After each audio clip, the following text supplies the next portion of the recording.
listening to the AFTERBUZZ TV network. Now, the largest new media platform on the web and your #1 source for after-show entertainment. Very good, Dean Johnson.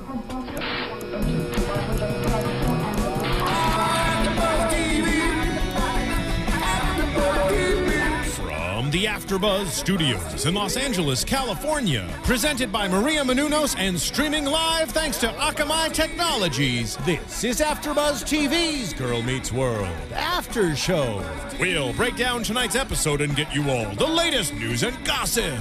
And now, another post-game wrap-up show for your favorite TV show. It's AFTERBUZZ TV's Girl Meets World After Show.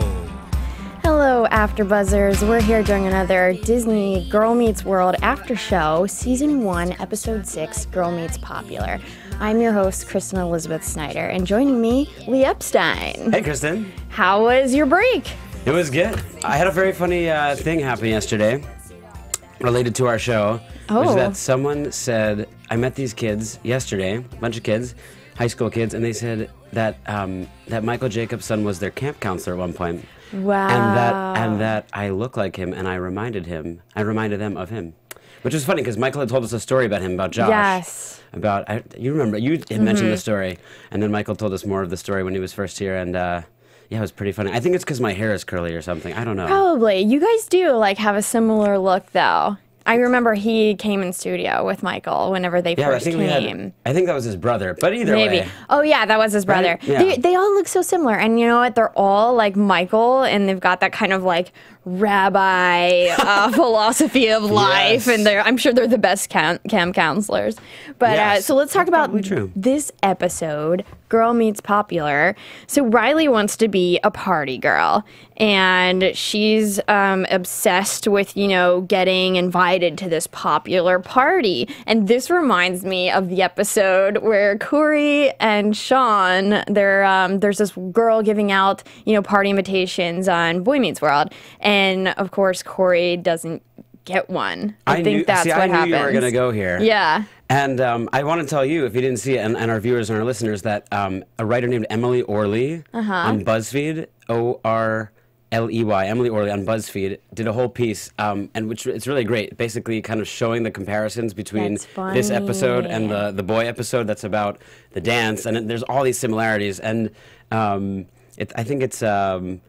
but anyway, it goes through all of this. So if you look up this episode on BuzzFeed and Emily Orley, you can see her whole kind of side-by-side, and it's a visual thing. It's really great. It's like the girl clips and the boy clips, you know, like little memes. Oh, and little, awesome. It's I'll really have to great. look it up. Yeah. I was just rethinking about it in my head, and there's an episode where Cory gets invited somewhere and Sean doesn't, and Sean gets invited somewhere but Cory doesn't.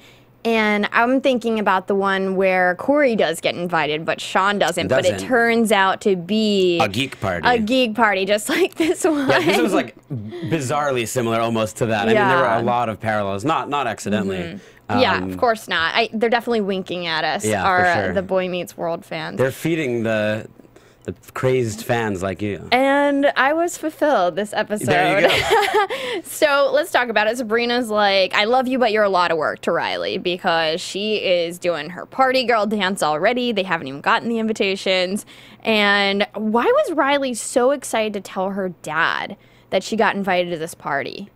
Yeah, well, I think part of that is this kind of funny relationship that Cory has with her. You know, like he's the parent, but he's kind of also, he's got the parent and the teacher and the kind of friendly kiddie thing going on. I mean, I think it's all kind of part of that. Yeah, I mean, I dynamic. liked that relationship, the way it played out this episode particularly, and how, you know, they knew what each other was going to say. Like, of course you can't go, but Maya's not going, so yes, you can go. And then I like how Maya's sort of helping Cory raise. Well, yeah, how he just turns and says, all right, you know, can you help me out, Maya? He kind of turns to her like they're this team. Yeah, and it all started when he got her that cell phone a few episodes ago, right? And he's like, you're going to be the spy for me. So they do have a different relationship than he has with Riley.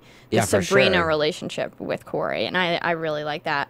And then, of course, we get that the two guys are actually like two geeks on top of each other, trying to be that cool party guy, which I didn't see.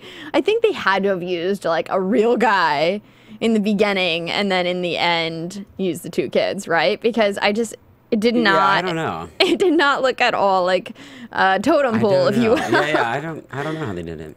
But those kids are very funny. I mean, I like having these guest star kids. There's some really good, funny kid actors in this show. No, I enjoyed this episode. Yeah. And then Maya's display for affection towards Farkle. I love them together. I love that they're kind of teasing that relationship. How do you feel about them? Yeah, you love this. Yeah. I'm telling you. I want them together. They're just right. I'm telling you, gay best friend. I'm telling you, but I don't know. Really? But maybe I don't know. But I do like that they have this back and forth thing. I mean, it is a funny dynamic, and it is funny like to see. Yeah, I like their thing.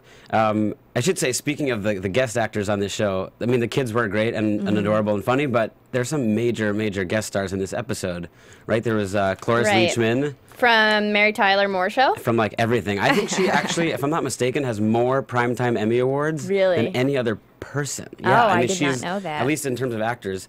And then, and Willie Garson, from Sex and the City, and it's pretty. They get some pretty big name, awesome guest stars on here. So no, I'm excited about that. Yeah, I thought they did amazing. They brought like a new element to the show that we haven't seen, and then of course we get the Geek Party, which was just amazing. And I loved the story with who was the king? His name was like... Damocles. Yeah, Damocles, who he really wanted to be king, and then he finally gets an invitation to hang with the royal party, and he notices there's a sword above his head. And I like that line that, what is that, Maya throws out there, and she's like, being what other people want you to be is just like a sword hanging over your head.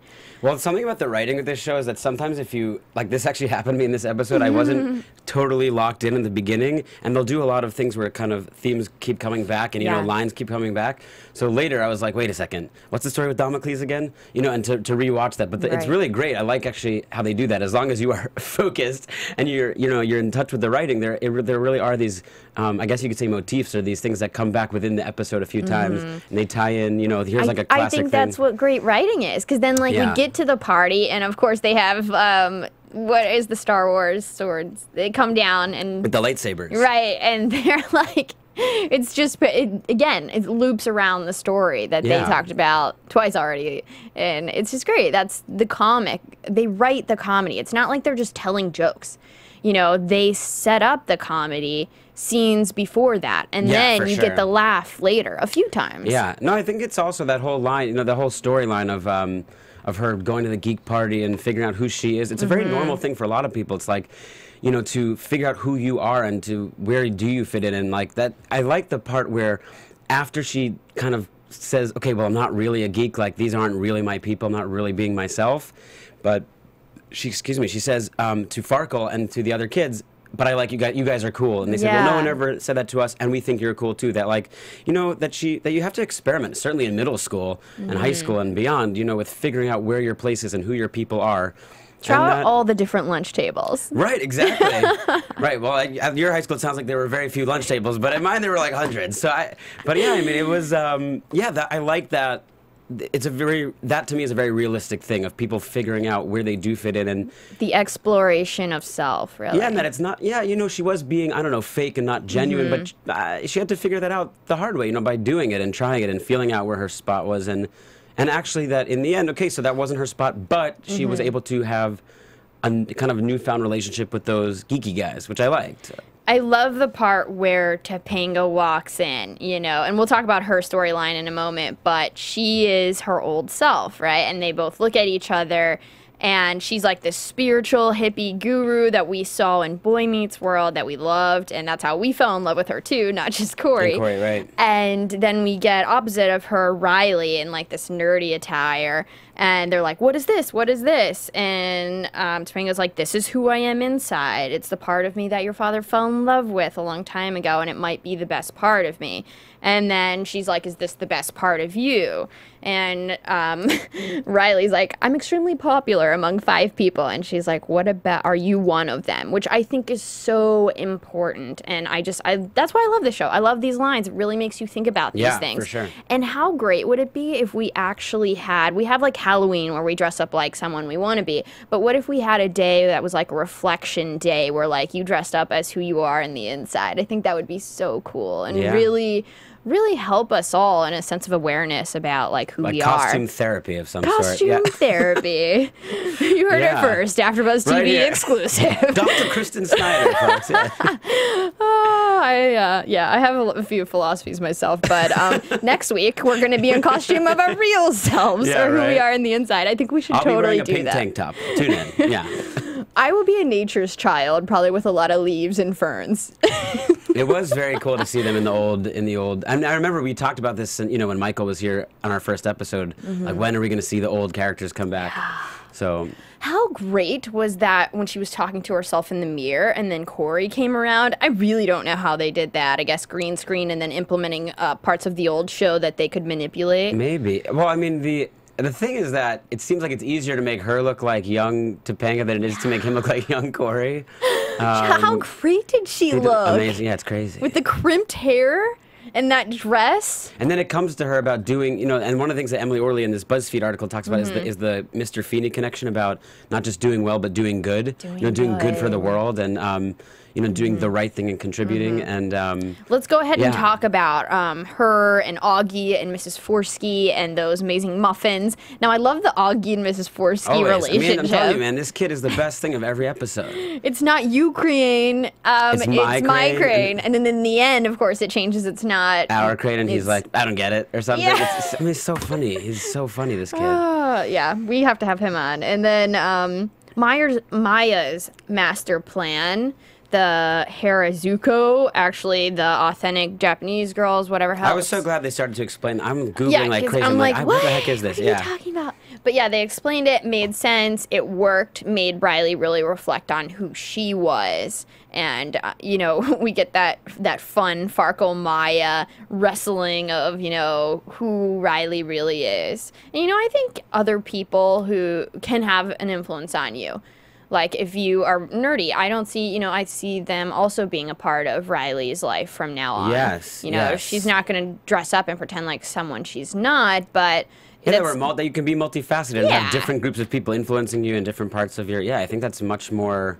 I think that's actually a kind of nuanced, accurate view of, a lot of people besides just like, you're either just the cool kid or just the nerdy kid. People have different sides. And you can have days where you wear your glasses. Yeah, definitely. And I think, you talk about the whole storyline with Topanga and the bakery owner played by Cloris Leachman. I mean, she's so... First of all, it's such a fun character, but also, and some really funny lines she has. When she sings the song, it's very sad, but it's pretty dark, and I think very funny adult writing. For bread, and that was the only bread. I mean, it's like serious. I don't mean to, but they did a really. Yeah. It's a pretty adult, humor there. I thought that was very funny, kind of dark joke there, and I just love the interaction with with Augie, like I said, but also Topanga is really struggling, and that was another pretty. I mean, obviously it's Willie Garson is very character acting. It's very, funny and played up, but I've unfortunately had some negative lawyer experiences, even though my mom is a wonderful, lovely lawyer. But that kind of lawyers just doing things to make money and being on the wrong side of the case. And that's a real thing. And I remember actually, again, Michael talking about that with us as a memorable episode for him, that we see Topanga struggling. And it's nice to see her struggle as an adult too, because it's not something you just get over when you're younger. Like, you're always going to have these struggles even when you get older, to try to remind yourself, who am I? And probably all the more so when you get older. Right. And am I letting go of that, in my career life, whatever it is. In this situation, Topanga found herself on the wrong side of the case at her law firm. Her law firm was trying to push Mrs. Forsky's bakery out to get in this new frozen yogurt place that would pay 3 times the rent. And then that's when, Topanga's younger soul shows up and helps her explain to, her law firm that, this is a nice place to have culture. People come in here and talk. It's a nice reflection of that culture. And yes, Cory supports her and brings the checkbook, and they decide to do good, which was amazing. Yeah, and there's and Augie says something about his weird mom, something about his weird version of his mom that's so funny. I just love that they dressed him up too, and he's kind of her sidekick. He's always Yeah, but her sidekick. I feel like he's kind of like dragged into it. Like, wait, like how did I become the sidekick in this? Yeah. You know, like it is nice how that works out. Though. And I love, honestly, those places where it's a reflection of actual culture, because you see the chains all around. But then, honestly, when I moved to California, the best part is all these small restaurants that, you know, have been family owned for years and they survive in California. And it's like this. It's like a true reflection of whatever that culture is. And I really love that about California. Because it's not just a bunch of chain restaurants, and it's nice that people support those, and it's nice that we're opening our eyes to that also in the show and making us be aware of that. That's a good point. Yeah, I mean, look, a lot of places, even in California, in a lot of places, there is this kind of Main Street USA, everywhere you go being the same, and it is refreshing when you go to places that have, I agree, unique small places that have history, and yeah. So to wrap up this episode, we kind of get Riley and Maya in the I think it's the bakery, and Riley says, you know, the best thing about being yourself is you're always popular with your best friend. And I just thought that was so sweet, and that made my heart warm, and I was like, this feels like a Boy Meets World episode. Yeah, yeah. And it's true, though. You know, when you're the best version and truest version of yourself, the people who matter most to you appreciate that and want, you know, they want that for you. And that's really what matters more than this kind of numbers popularity contest of, I'm like, you know, I'm the queen or the princess or whatever in a sea of 5 people, you know, that she comments on. It's not just about being a numbers game popular. It's about, you know, people appreciating you for being your best self. And the people that really matter to you. Exactly. So where do you think? You have any predictions? I know in a moment we're going to also film the next episode. Now, your AfterBuzz TV prediction. Oh, I think that's a new voiceover. It could be. They change it a little bit. Yeah. They remix the lights as well. Colors are always different. We keep it fresh here at AfterBuzz. Yeah. Well, I definitely noticed that voiceover. Yeah. Well, did you get zapped by the lights? Do you have a prediction? I did get zapped. I have some predictions. I feel like we're going to continue to explore the Maya-Farkle relationship. I think there's hopefully going to be more of a chance to explore if there would be any chemistry between them, because at this point she's still like, no, and he's like, you love me, and she's still pushing him away. But, you know, there might be an episode where Maya is surprised by her feelings for Farkle, or she, you know, likes something that she doesn't know is actually his. I don't know. I'm, like, waiting for that. I feel like they're building us up to that. All right. You can keep hoping. Sure. I don't know. I think we're going to continue seeing more you know, Topanga storylines and Cory storylines, which I like. You know, like, again, you know, we were talking about how they kind of had to establish that this is Girl Meets World and what is this new world and who are these new actors and new characters of the kids. And now going back to more of the adult characters who we grew up with on Boy Meets World and being able to see them in new storylines, which I like. I mean, I like all the interplay. Great. Yeah, because what made this story stronger, I think, was the parallel with Topanga's story and Riley's. It just, like, really pushed it into us and, like, made us reflect on both stories and how they were similar. So hopefully we'll see more. Yeah, where can we find you on Twitter, Lee? You can find me on Twitter. I don't know what camera. I'm going to guess we're here. I don't know. Sure. But you can find me at Lee M. Epstein. Lee M. Epstein. And thanks for your tweets. I've been getting a bunch, and you have too. So keep them coming, please. Thank you, guys. Keep them coming. And we will let you know a solid time of when you can catch us each week. It's hard because it's on a Friday night, and we're trying to book guests to come in and break in the episode with us. So it's difficult right now, but we will get a solid time to you soon. Thanks, and tune in next week. You can find me at Cinematic Escape on Twitter. Thanks, guys. From executive producers Maria Menounos, Kevin Undergaro, Phil Svitek, and the entire AfterBuzz TV staff, we would like to thank you for listening to the AfterBuzz TV network. To watch or listen to other after shows and post comments or questions, be sure to visit AfterBuzzTV.com. I'm Sir Richard Wentworth, and this has been a presentation of AfterBuzz TV. Buzz you later. The views expressed herein are those of the hosts only and do not necessarily reflect the views of AfterBuzz TV or its owners or principals. Thank you for watching AfterBuzz TV on YouTube. For more of your favorite after shows and interviews, subscribe to our channel here, and be sure to share your opinion on the episode in the comment section below here. We'd love to see what you guys are buzzing about. Thanks again. Buzz you later.